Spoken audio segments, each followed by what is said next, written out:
Hey everybody, it's your girl Miss Mel. Yes, it's Saturday and I am headed out to teach a Zumba class.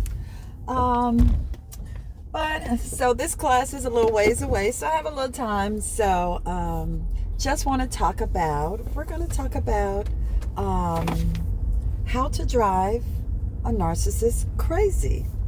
Um, and in my Undateable series, I guess you guys know, the Chronicles of Undateable Men, but I have sworn after 6 months, really 8 months, but really time-wise, 6 months with a card-carrying 100% typical narcissist to take it slower, get to know,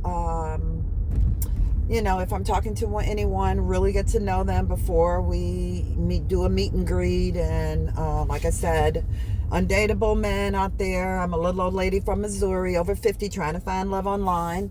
I'm on about 8 dating sites. And my luck after being online for a year and a half has been zero. The men out there, and I'm sure you men are dealing with women out there who are narcissists, who are liars, who are insincere, who want some free dates, want, sugar daddies buy them something. Women, there are men out there who are old players, insincere, still just want to get some PUSSY. And they're mostly divorced, they're broken, they're just getting divorced, not over it, just all kinds of foolishness out there. So with the World Wide Web, the internet, so we're opened up to foolishness all around the world. With that, there's a lot of unrealistic men who live in other states and want you to think you're going to fall in love and come visit them and bring the pussy to them, which Miss Mel don't do. Or move or what have you. So it's just a lot of foolishness, fuckery out there. So with that, I'm taking it slow. I am talking to a couple of guys online, but going really, really slow. Hey, it takes us like a week to have one conversation. Just going slow because I don't want to put myself in another situation where someone is deceiving me or lying to me, fooling me, etc. So with that, just want to talk about the typical moves of a narcissist. And I have a narcissist in my family who I really have cut ties with because I can't watch them do what they do to women anymore. And I won't be a part of their lies and manipulation. I have another family member who is living with a narcissist, which they can see that they are a narcissist, but they're still hanging in there waiting for change. And you guys know, narcissists will never change. They will never change. They are chronic liars, manipulators, decepticons. It is in their breeding. It is this is how they were. My brother is a narcissist, and when I look at about how he grew up and what he was doing from a teenager, it was the same stuff. It just, as they get older, they're so used to it. It's like learning to play the piano. As you get older, you get better at it, but you never forget how to play the piano. So that's a narcissist. So typical narcissist relationship in the beginning, and this is from personal experience.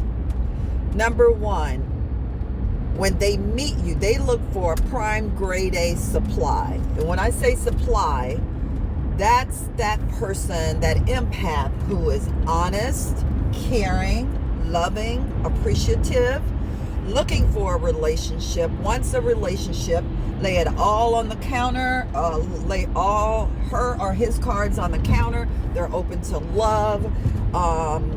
They're just good, genuine people. And that's what they want. They want the people who are going to feed their ego, feed their sense of superiority, make them feel important, make them feel special, and They're like vampires. That's what they suck up in love. And that's how you become a grade A supply. Because when they're with you, my narcissist was with me, hey, he got gourmet meals, he got back rubs, he got, hey, breakfast in bed, breakfast brought to him. Hey, can I get you something else? Didn't have to lift a finger. He left rejuvenated and ready to go out and to the second supply, the tertiary supply, the back burner supply. Pretty much he traveled, so he always went alone, because anywhere he went, that was possible supply for that moment. He could go to these places, pretend to be the big shot, big guy, financial advisor, and which he's not. He's a shyster. But and lie to these women and get them to sleep with him. Then after the thing is over, he's off, to the next trip. So he's off back home to me, the supply, then waiting for the next trip where, hey, he does the same thing over. So the first phase is the love bombing phase. Hey, they meet you, they size you up. Oh, this is a good person. Like I was called, oh, you're a keeper. You cook, you're pretty, you work out, you keep yourself together. Hey, you look good on my arm. They want someone who's gonna make themselves look good. And so we're in the love bombing stage. You're going out to dinners, to movies. They're complimenting you. Hey, everything that you are, they are. And it's kind of weird where you have this, wow, we have so much in common. You don't. They are mirroring what you want. You probably don't have anything in common. They're fake, they're phonies. They have a mask on. Their mask is your face. So whatever you like, they like. Whatever you want to do, they want to do. That's in the love bombing stage to get you, because if you saw their past life or knew it, you would not have anything to do with them. And they know this. They know they are a horrible person. They've been told this all their life. From gaslighting, from lies, manipulations, and when those supply have finally given up and left, it never ends good, never ends well with the narcissist. They just move on to the next person and start the lies all over again. So when I met this person, they lied about their age, they lied about where they lived, they lied about their status, their kids, they lied about everything, because they knew they had fucked up their lives so bad that, hey, if I told you I'm really a piece of shit, I lie, I sleep with a ton of women, I really don't have the resources you think I have, I made bad choices and have inappropriate kids, tons of relationships, and just didn't work out, you wouldn't have anything to do with them. So they know they're a piece of shit, and they know they're going to lie to you and manipulate you, but they're just compelled to do that. They look for weak women, good women, and they put on this facade and they triangulate you. You'll never meet anyone who knows the truth, their true self, because you're getting the fake person. They keep you away from certain friends or whatever, only those who will support their facade. But these people laugh and they know, okay, here's Steven with another woman. How long this one gonna last? How long before she leaves or whatever? So they triangulate you, but they're great manipulators, play great mind games to suck you in. And my narcissist never posted anything about us, anything anywhere, because he already knew she's not gonna be they'd never be around that long. So the love bombing stage or whatever, but my gut was telling me, something's not right after about the first month. And I'm like, they travel gone a lot, and when they're gone, they have these young kids by women they suckered in, and now I feel bad for them because they're stuck with them for life. And so something just was off with this person. But I went through the love bombing stage, and against my better judgment, it's like, okay, I'll give them a chance. And just little by little. So the next phase, once they think they have you, they'll start pulling their little tricks to see how you respond to them. And yeah, I gave this person like 7 chances, 8 actually, but it was the 8th and final, but 7 chances, because it was like, hey, you sneak out of town, and I call you and you're in Paris or you're in somewhere, didn't tell me. That was the big deal with them. They would never tell me when they were leaving because they didn't want me to come. They want to be able to get new supply and they've been doing this all their life. Hey, I go here and I talk some bullshit to all these women and they think I'm a big shot and they sleep with me. Then they leave and I never talk to them again, or we keep in conversation for the next trip and until they find out different. So I started thinking, something weird. So they took me on one of the trips. And the next phase is a devaluation phase. So they took me on a trip, and I am an empath. So people are drawn to me. I talk to a lot of people when I'm out that I don't even know. It's just they come up, we start talking and strike up a conversation. Conversation is an hour. So we're out of town in Palm Springs. We're at this dinner. And we sit down for dinner with this group of people at this conference. And the gentleman across from me, we start talking and we hit it off. He's sitting at the head of the table observing everything. Then the other lady next to him gets drawn in the conversation. Then the guy next to me. So the whole dinner, we're talking and I'm trying to include him in and looking over. He's just sitting and observing. So this is about a month in, and this is when I start going, something's wrong. We walk out of dinner and he's like, he was a fucking asshole. That asshole. And I'm like, wait, what's going on? It was a great conversation. We were talking about barbecue, this and that, because I'm a barbecue pit master, this and that. He was like, they should have been paying attention to me, not you. They're flirting with you, this and that. And I didn't see any of that. And it was just a good dinner conversation, something to talk about that everybody enjoyed. But he was pissed, and he was asking people about this gentleman all of the next day for 2 days to find out who he was, because he was going to get revenge on him for paying attention to me and not him. Narcissist. That's when I'm like, that's when the red flag just started. Ding, ding, ding, Mel. And actually, when I got back, I, decided I didn't need to see this person, but he hoovered me in about 6 times.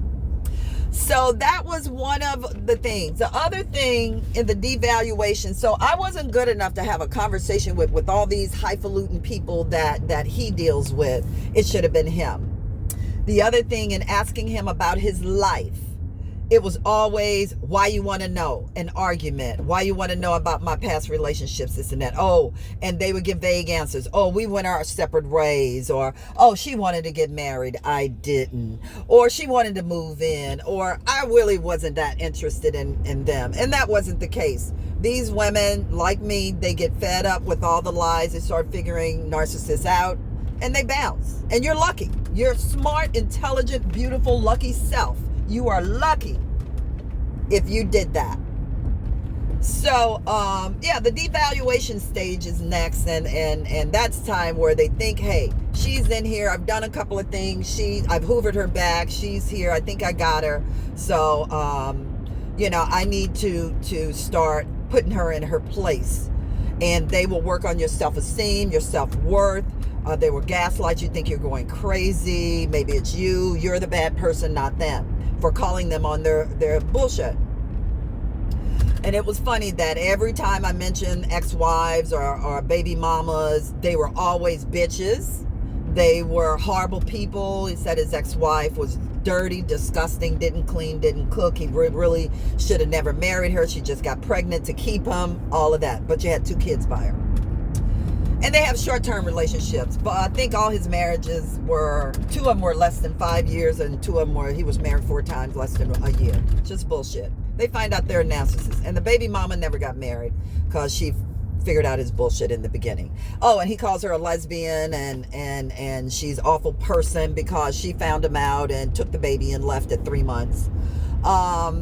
And it's sad if you have children by these narcissists, because a narcissist will also get you pregnant on purpose just so they can it's not for the baby. It's just so they can keep control of you, keep you under their thumb, keep tabs on you. They don't care. Hey, I'll pay child support, whatever, but hey, I still got you. You can't get away from me ever. And narcissists are on a spectrum, high to low. High narcissists are thieves, murderers. There's the one who says, if I can't have you, nobody can. They stalk you. They stalk you on social media. They stalk you. You can really never get away from a narcissist unless you just go cold turkey and block them on everything. So I went through the devaluation stage, and I just couldn't understand why everybody, including his kids, were bad, mean people. Because he wasn't getting the attention, the love, the affection that he needed. Narcissists have children, and you ask if narcissists can love their children. Yeah, they can love their children, but they're detached from any kind of real love. Their type of love is responsibility. It's not love. I had these kids, I'm responsible for them. And some of them look for the kid to love them. That's a part of their supply as well, and admire and adore them. And that's part of getting their little kick as well. So you go through the devaluation stage, and that's when they start gaslighting you, lying. Oh, I didn't say that. They'll say something. Oh, I didn't say that. I didn't say it that way. You took it the wrong way. You heard wrong. I never said that. Your mind is warped. You think of things differently than I do. And that's just to get you where they can control you. It's all about control as well. Just keeping you there, keeping you when they need you. Narcissists can't be alone. My narcissist, if nothing was going on with the baby mama, the kids, or whatever, the secondary supply, he wasn't traveling, and mostly holidays, he was alone. So guess who got the narcissist on the holidays? I did. Because nobody wanted to be around him. Not his family, not his kids, nobody. So I got you think I got every holiday. Memorial Day, Labor Day, 4th of July, Thanksgiving. Yeah, you get all the holidays. So I was wondering why your family doesn't want to be with you on holidays. And they're on the Instagram and everything, having great times, traveling and stuff. And he's with me because they don't want him around. So I started figuring out, and like I said, I broke up with this man about 6-7 times, because every month there was lies, issues, manipulation. Couldn't stand it. But that's part of what they do. They're fake phonies. They have a facade. They want to be important, but they fucked up their life with this mental illness, because it is a mental illness, and it is on a spectrum. The low end of the spectrum are the cowards, because they lie, manipulate, and whatever, and they throw temper tantrums to try to get you back. And when they can't, whatever, they try to smear you, they try to threaten you, they stalk you, they try to see what you're doing, figure out ways to get back, and they really don't want you back. They just don't want to be dumped. They don't that's a betrayal to them. They don't want to be dumped. How dare you dump me? Didn't I tell you I was great? You shouldn't worry about all the women I've been sleeping with. And a lot of time, you're dating a narcissist, you get a whole bunch of diseases, because they will sleep with anything that feeds their ego. Don't matter what they look like, disgusting, whatever. They will sleep with them. So, don't be surprised if you get a sexually transmitted disease, because they don't take protection or anything like that. My narcissist actually traveled with a sex kit.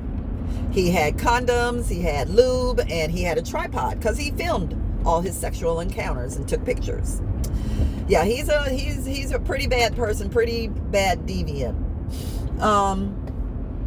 So, that's in the devaluation stage. Oh, they think they've got you. They're getting away with everything. They've got you where you want to. You start questioning yourself, and they're off sleeping with other people and laughing at, haha, look at this stupid person. Look at, hey, I can tell her anything and get whatever I want, get back in her bed or whatever. But we real people don't see it that way. It's like, hey, we give you chances because we care about you. We want to believe you. And hey, they cry, they kick their feet like little kids. I'm not sleeping with anybody. I've never slept with anybody but you. I don't want to know anybody. I'm too busy, this and that. It's all a lie and a facade. It's fake, it's phony. Don't believe it. And when you finally give up and say goodbye, oh, that's when the hoovering starts. Like the vacuum. I got to suck you back in. And how did they do it? How did my narcissist do it? They would wait a while after they're done with one of their trips and then slept with like 3 women and got all their supply, but now they're at home by themselves. They want to call and this person would call me all day and all night. I can't live without you. They don't apologize. Never apologize. Never apologize. Never take accountability. Oh, you heard that wrong. That's not what I meant. I can come over. Oh, I get like flowers, this and that. But I got the crappiest presents from this. It was like all used stuff. Looked like he got it from the Goodwill or something. Got the crappiest presents. But the whole thing was just to get you back, and they're gonna play the victim, and you're the bad person for not talking to them because you heard wrong. That didn't happen. I'm not that person, but they are. So this person was able to hoover me back 6 times. Just a good person trying to believe, trying to give him a chance. Would send me emails like, oh, the real true woman forgives, and forgiveness is everything. Yeah, I forgave you about 5 or 6 times. Okay. But again, go right back to the same thing. Sneak out of town, don't tell me, fuck everything inside, come back, oh, I got my kids, lie, manipulate, and they have no filter. This person had said the most disrespectful things to me, not even knowing that it was disrespectful, because that's what they're used to. And I used to just leave, walk out, and be like, are you fucking kidding me? This person thinks I am just boo-boo the fool. So they do the hoovering and whatever, and when that doesn't work, the first time I ghosted this person, I ghosted them for 2 months, but they were off living their lives, and they were on their secondary supplies and other supplies. They really didn't bother me until Thanksgiving. And all of a sudden it was, I can't live without you. I can't think about you. I'm going to kill myself and da-da-da-da-da. Then I go look at their Facebook page. They've been to Cancun, and they never take pictures of them with anyone else. It's just either someone taking it of them or outward pictures. They've been to Cancun. They've been to plays with their family. They're doing all this great stuff, but you can't live without me now. And it's Thanksgiving, and oh, have a heart and this and that. I'm so sorry. We can start over, blah, blah, blah. Hoovered me back in for the last time. Came over, ate. Nothing was the same though. And 4 days later, gone again, snuck out, back to the same thing. And I said, that's it. And that was right after Thanksgiving. And I've blocked this person since then. So once they get the clear rejection and everything, how to drive them crazy, I just blocked them. I didn't know they were stalking my social media. I started getting texts and emails from them on Christmas, New Year's Eve. Oh, it's going to be a great year. All I want for Christmas is you. And I'm like, delete, delete, delete, delete. And I did pick up the phone once, and we got in a heated argument. They threatened me. They were harassing me. They threatened me. If you don't take me back, I'm going to do this. And it's just awful. So I finally blocked them on all my social media. And understand, narcissists have many, many social media accounts. Lots of Facebook, lots of Instagram, lots of email addresses. They even have second phones and third phones.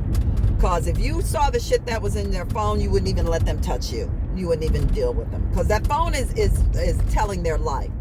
So I had to go back, block all the email addresses, block the accounts, social media accounts that I knew of, block their phone number, block their text. Then all of a sudden, okay, private's coming in, other numbers are coming in, and it's them. I'm not answering. The threatening, hey, I'm gonna ruin you, I'm gonna do this. The one good thing, they couldn't do a smear campaign on me because I never met anybody. I don't know who they would talk to me about to smear my name. They did threaten to call my job, something like that.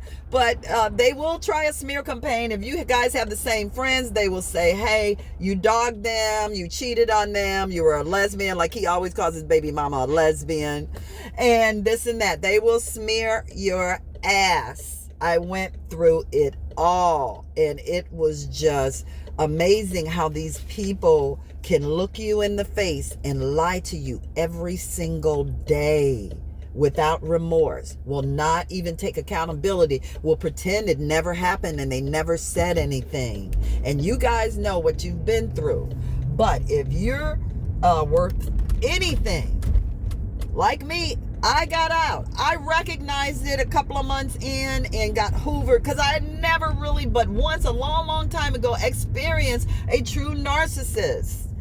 They hoovered me back in, and again, we think we can love these people to death, save them, make their life better. They don't want their lives better. They're happy where they are. My narcissist pretended to be this big old millionaire. He lived in a raggedy home with little inappropriate kids. And because he lived in Oakland, he was like, oh, I got $1 million home. Yeah, but it's a piece of shit. He dressed poorly, dirty clothes, and all he wants to do is satisfy his penis. That was it. But I was grade A supply because I gave him everything a true woman would. I gave him love, admiration. I cooked for him. Hey, dressed up, we went out, we looked good together. I would get all these compliments on his arm. He hated that as well. It should be him, not me. And I was able to get out. I was just able to say, you know what? I tried this for 6 months. I got out for 2, got hoovered back on Thanksgiving, and then 4 days later got out for good. And I, had to work on myself. I had to watch I've watched a lot of narcissist videos online, and I swear everything they talk about that man did to me, everything. He is textbook narcissist. So I would just say, hey, if you see these signs, run. They are not going to change. They have never changed. My family member has never changed, and will continue. And it's not how you look or what you do for them. No, it's not how you look, but what you can do for them. So if you're attractive and look good on their arm, you got a successful business. Oh, they want you and they want to keep you, but you're not going to be the only one. You'll be the main one. They're like pimps. You're the bottom bitch, and they got all the other bitches, but you're the bottom bitch, and they're always looking for new supply because they like the thrill of new pussy. That's all it is. And deceive it and see how many people they can keep in their little harem. So that's the story of the narcissist. But the way to get them back, block, go enjoy your life, live your life. Get in the gym. I'm headed to the gym right now.